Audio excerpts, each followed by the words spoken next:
tous et bienvenue à La Parole aux aînés. Cette émission vise à apprendre le parcours de vie des aînés de notre région. Aujourd'hui, j'ai la chance d'être au Château Bellevue où je vais discuter avec Madame Martine Roy. Bonjour Madame Roy. Je suis contente que vous ayez accepté notre invitation. Ça me fait plaisir que vous soyez avec nous. Bien, ça me fait plaisir aussi. Donc aujourd'hui, on va explorer un peu le parcours de votre vie, si vous voulez bien nous transmettre votre expérience. Ça va. On va revenir, dans le fond, à savoir pourquoi vous avez été sélectionnée. Dans le fond, on vous a sélectionné parce que vous êtes une femme pour qui le moteur de votre vie, ça a été le travail.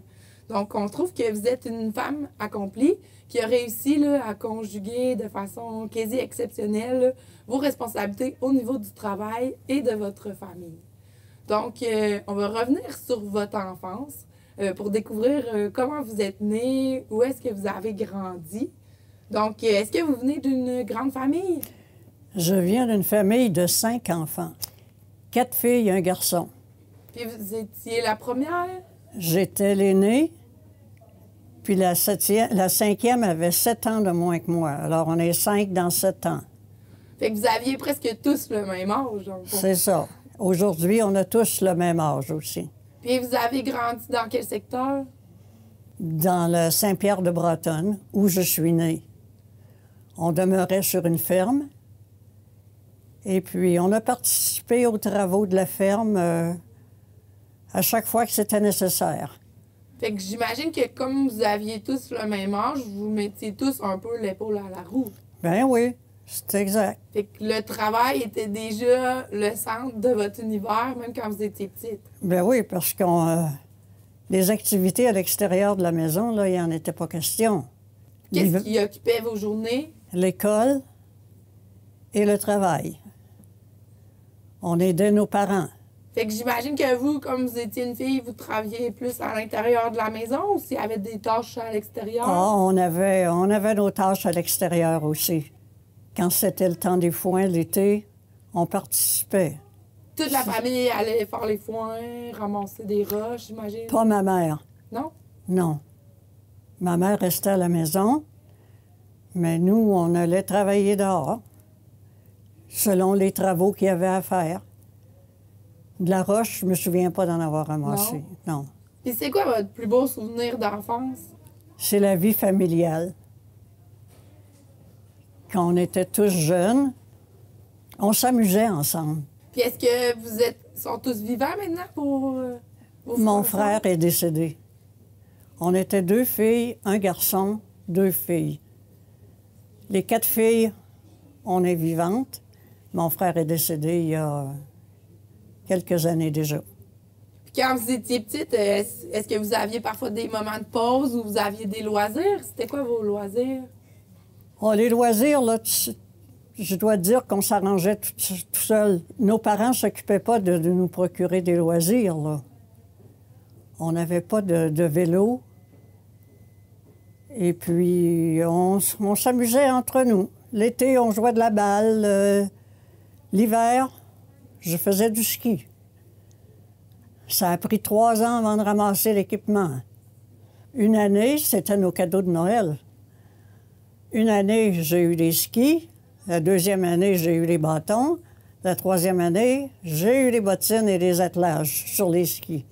Donc, c'est différent de la vie des enfants d'aujourd'hui. Oui, tout à fait. Nous autres, on bâtissait nos pistes, puis il fallait remonter la piste à pied aussi.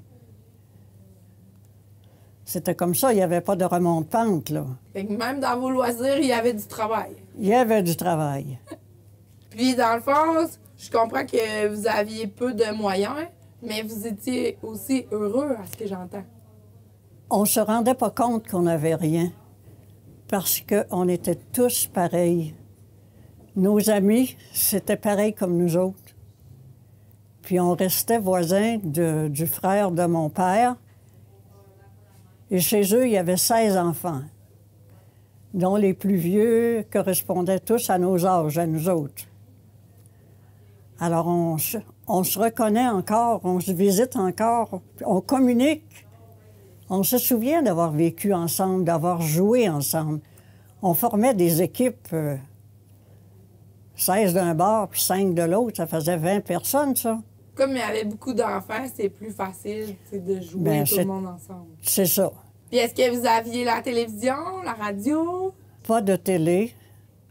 Quand j'étais jeune, on n'avait même pas la radio. Je me souviens qu'on a eu la radio. Ça a dû être une fête? Ben, c'était quelque chose. Je pourrais parler des émissions du midi que j'écoutais. Jeunesse dorée, rue principale. C'était des téléromans.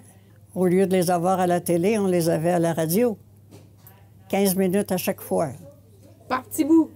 C'était des 15 minutes, mais à tous les jours, du lundi au vendredi. Puis, ben dans le fond, est-ce que vous avez été à l'école? Est-ce que l'éducation, c'était quelque chose qui était important pour vous? Oui. J'ai étudié. J'ai étudié pour être institutrice. OK? J'étais pensionnaire. J'étais pensionnaire à 20 minutes de chez nous et on sortait 3 fois dans l'année. À la Toussaint, à Noël, à Pâques. Puis pourquoi vous avez choisi de devenir une enseignante? Parce qu'on avait seulement... Pour les femmes, là, il y avait 3 choix seulement. Institutrice, infirmière ou travailler dans un bureau. Moi, les 2 autres ne m'intéressaient pas. Donc, comme ma mère avait beaucoup souffert de son manque d'instruction, elle, sa mère était morte à l'âge de 12 ans. Elle avait dû reprendre La famille. la famille, les besoins de la famille. Elle nous avait dit, elle nous préparait, vous allez étudier, préparez-vous, vous allez étudier. Alors moi, j'ai enseigné, mais quand on se mariait, on arrêtait aussi. Ah. Et qu'est-ce que vous avez enseigné longtemps? J'ai enseigné 4 ans. Et je me suis mariée, donc on restait à la maison. C'est automatique, dans le fond. Quand on se mariait. C'était pour toutes les femmes comme ça. On n'était pas malheureuses de tout ça, là. C'était comme ça. Parce que c'était pareil pour tout le monde, dans le fond. La même chose que c'est aujourd'hui, toutes les femmes travaillent. Dans mon temps, moi, toutes les femmes arrêtaient. J'ai enseigné 2 ans à Robertsonville dans des classes à 7 divisions. Ça veut dire 7 niveaux dans la même classe? 7 niveaux dans la même classe. Et à Black Lake, j'avais seulement un niveau qui était la première année, Oh, les tout petits. les tout petits. Puis est-ce que vous avez aimé ça, dans le fond, malgré les défis que ça peut engendrer d'avoir 7 niveaux différents dans la même classe? J'ai aimé ça. Je ne me trouvais pas à part les autres parce que c'était comme ça, les classes. Toutes les classes étaient comme ça. Toutes les classes étaient comme ça. Mais moi, j'ai toujours été à l'école à des religieuses, OK? à partir de ma 2e année. Fait que dans le fond, c'est les religieuses qui ont fait votre éducation. C'est ça. Mais après, quand vous êtes venu au moment de travailler, c'était plus les religieuses qui étaient là. Oui, il y avait encore des religieuses. Il y avait C'était- les deux. Oui, il y avait les 2. Mais il y avait encore des religieuses, puis comme on était pensionnaire, le pensionnat était dirigé par des religieuses. Fait que moi, j'ai eu beaucoup de religieuses dans ma vie. Puis ensuite, vous êtes mariés. Oui, Puis est-ce que vous avez eu des enfants? j'ai eu 3 enfants et je suis restée à la maison pendant 15 ans. Et puis, là, on a déménagé à Thetford. Et à partir de ce moment-là, là, je suis retournée à l'enseignement. OK. Parce que maintenant, j'imagine que c'était permis. Oui, c'était permis maintenant. Fait que vous avez chevauché les 2 Oui, époques, là, oui, où est-ce oui, que les oui. femmes n'avaient pas le droit de travailler versus 15 ans plus tard où vous aviez la possibilité de le faire. C'est quand même... Regarde, ma sœur et moi, la dernière, on a 7 ans de différence. Elle n'a jamais arrêté de travailler. OK, fait que vous étiez vraiment sur les C'était dernières vraiment- années, là, dans le Oui, fond. oui. Mais c'est quand même une chance pour vous parce que vous avez pu être où les enfants étaient petits à la maison pour prendre Ben oui, soin ça a d'eux. été une belle période, ça. Je réalise aujourd'hui que ça a été une très belle période sans qu'on s'en rende compte, là, parce qu'on était à la maison avec les enfants. Ce que je déplore aujourd'hui, je trouve les femmes bien à plaindre d'être obligées d'avoir un travail Parce que c'est naturel à la femme de vouloir des enfants. Faire les deux, là, je ne sais pas comment vous faites. Bien, souvent, c'est difficile. Là. On nous demande de travailler comme si on n'avait pas d'enfants, mais d'élever nos enfants comme si on n'avait pas de travail. Fait qu'il y a beaucoup de femmes qui sont un peu déchirées face à ça. Oui. Je vous trouve à plaindre et je réalise qu'on a eu une très belle période, nous. Sans qu'on le veuille, sans qu'on... On n'a pas fait ça là, pour faire des exploits, on a fait ça parce que c'était comme ça. Puis là, ben, dans le fond, après que vous étiez à la maison, vous avez décidé de retourner en enseignement? Oui, je suis retournée à l'enseignement, mais je ne voulais pas de contrat. OK. Parce que j'avais quand même 3 enfants. Mais je suis retournée à l'enseignement dans une période où les jeunes femmes, c'était beaucoup de jeunes femmes qui avaient à leur tour les enfants. Ah, C'était la génération après moi, là. Alors moi, j'avais des périodes de 3-4 mois de travail. J'avais des remplacements de 3-4 mois. Je travaillais des années complètes. Vous avez fait ça longtemps? J'ai fait ça 10 ans. Ah, OK. Jusqu'au jour où, là, les femmes avaient moins d'enfants. Donc, c'est arrivé dans les écoles qu'il y avait moins d'étudiants, donc des surplus de professeurs. Donc, comme moi, je travaillais sans contrat, je risquais de perdre ma job, hein? Oui. Alors, j'ai décidé de faire autre chose. Et c'est comme ça que j'ai atterri dans le domaine du voyage. OK. Sans avoir beaucoup voyagé. J'ai commencé tranquillement avec d'autres qui étaient expérimentés. J'ai appris. C'est quand même un métier difficile. C'est un beau métier. C'est un métier où, comme formation personnelle, on ne peut pas avoir mieux. Puis vous étiez agente de voyage, c'est Oui, ça? oui. Mais je me suis beaucoup servi de l'expérience des autres. Puis dans le fond, si je vous demandais c'est quoi votre plus beau souvenir face à tout ça, ça serait quoi? Tu parles de souvenirs de voyage? Oui? Je dois te dire que la Thaïlande m'a beaucoup impressionné. La Thaïlande. Pourquoi? Premièrement, quand j'ai décidé d'aller là, je me suis décidée, je partais dans 2 mois. Là, la frousse m'a pris, là, je voulais plus. Non? Mais je me disais, il y a des hommes d'affaires qui y vont toutes les 2-3 semaines, ça doit bien se faire par du monde. Là, c'était la longueur du voyage, là, moi, Qui vous effrayait. qui m'effrayait. Mais je l'ai fait, et puis on était tellement bien logés qu'on était dans des hôtels de luxe que je me suis dit, moi, je vais revenir, c'est sûr. Puis l'année d'après, à la même date, je repartais avec mon groupe. OK, fait que vous alliez toujours voir une première fois pour ensuite accompagner les gens. C'est ça. Parce que vous êtes quelqu'un qui aime le travail bien fait, puis que vous vouliez être sûr qu'il n'y ait pas trop d'improvisation dans vos J'ai voyages. pas fait de groupe où je n'étais pas allée avant. Quand même, fait que vous avez J'ai voyagé fait- beaucoup. J'ai fait plusieurs voyages où j'ai pas fait de groupe, mais Mais où j'ai fait des groupes, c'est que j'étais allée avant. Puis c'est quoi vos autres pays que vous avez aimés? Oh, moi, j'aime beaucoup. Chaque pays a quelque chose de beau à montrer, hein? Quelque chose de différent. Quelqu'un qui arrive au Québec, on a des choses différentes à montrer à ceux-là qui viennent d'Europe. Alors, nous, c'est pareil. Quand on va dans un autre pays, tous les pays ont quelque chose à montrer. L'Afrique du Sud. Moi, j'ai beaucoup aimé l'Afrique du Sud. Le Maroc, la Tunisie, l'Inde. Je suis allée en Inde, mais j'ai jamais fait de groupe, là. Je suis allée en Égypte aussi. Là non plus, j'ai pas fait de groupe. Mais vous avez jamais été faire des voyages dans le sud, là, plus comme Jamais. la normalité des gens, là. Non, Non? moi, j'ai jamais fait de voyage de plage, comme on dit. Pourquoi? Vous aimez pas ça? C'était pour moi une perte de temps, ça, sur la plage. Parce que vous n'êtes pas capable de vous arrêter, dans le fond. Peut-être. Parce que, comme je disais, le moteur de votre vie, c'est le travail. Là. Oui. Fait que pour vous, c'était trop long. Oui. En tout cas, moi, c'était comme ça. Puis maintenant, vos enfants, est-ce qu'ils sont rendus grands? Ils sont même rendus à la retraite. OK?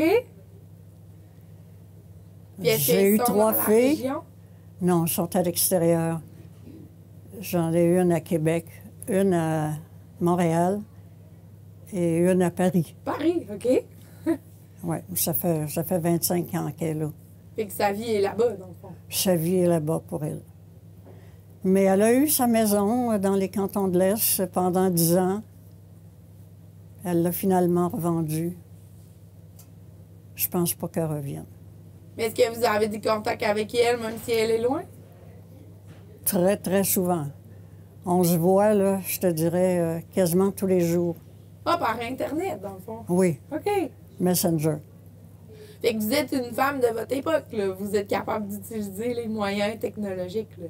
Ben, j'essaie, hein, parce que je me dis, si je suis pas capable de suivre, là, je suis pas bien, moi. Mais là, il y a l'intelligence artificielle qui arrive, là, puis là... C'est trop? Non, je vais rester où je suis, là. Parce que là, maintenant, vous êtes rendu à une époque de votre vie qui est un petit peu plus calme, dans le fond. Ben oui, je vis au château depuis quelques mois. Je suis seule. Mon mari est décédé, ça fait 15 ans. Et puis, je me trouve privilégiée d'être ici. Fait que vous savourez un peu cette tranquillité-là, Oui. que vous avez peut-être moins profité dans votre enfance puis votre vie active. Parce que vous aviez trop de projets puis trop de choses à accomplir. Oui, mais pour moi, c'était pas des obligations. C'était vraiment... ça se déroulait comme ça. Dans le fond, vous avez toujours accompli ce qu'il y avait à faire. C'est ça. Sans trop me poser de questions. Puis je réalise que j'ai eu une très belle vie. Puis je vous souhaite d'en avoir une aussi belle. Ça serait quoi le message que vous pourriez livrer, mettons, aux femmes de notre époque ou aux jeunes pour essayer de vivre une vie heureuse parce que vous semblez avoir été heureuse tout au long de votre parcours? Je vous souhaite d'être heureuse dans votre vie. Parce qu'au fond, la vie est belle. Moi, j'ai toujours trouvé que la vie était belle. Fait que le message, c'est travaille et sois heureuse. Travaille et sois heureuse dans ce que tu fais. C'est la clé du succès. Oui. Puis, ben, dans le fond, comme vous êtes une femme d'action, là, vous insistez beaucoup sur le fait là, qu'il faut vivre la vie de son temps aussi. Je pense que ça, c'est important. Oui, c'est très important, ça, de vivre la vie de son temps. Parce que s'il ne se passe rien dans notre vie, on n'évolue pas. On n'avance pas. C'est nécessaire qu'il se passe des choses. Puis qu'on soit aussi capable de s'adapter. Je suis pas capable, là, ça n'existe pas, ça. On est tous capables de suivre ce qui se présente et puis d'y trouver notre bonheur. Mais je pense que c'est ça la clé qui a fait que vous avez été heureuse. C'est que vous avez accepté le changement tout au long de votre vie puis que vous avez réussi là, à vous adapter. Oui. Oui, on peut dire ça, que j'ai toujours accepté ce qui arrivait. Puis j'ai pas dit jamais je veux pas ou c'est trop difficile. Bien, moi, je vous remercie d'avoir accepté notre invitation parce que quand on est venu présenter le projet, vous avez été dans les premières à lever la main. Quand je vous ai posé la question pourquoi, vous m'avez dit bien, quand moi j'organisais des choses, j'aimais avoir des volontaires. Donc aujourd'hui, je me porte volontaire. J'ai levé ma main. Mais merci pour ça. Ça m'a fait plaisir.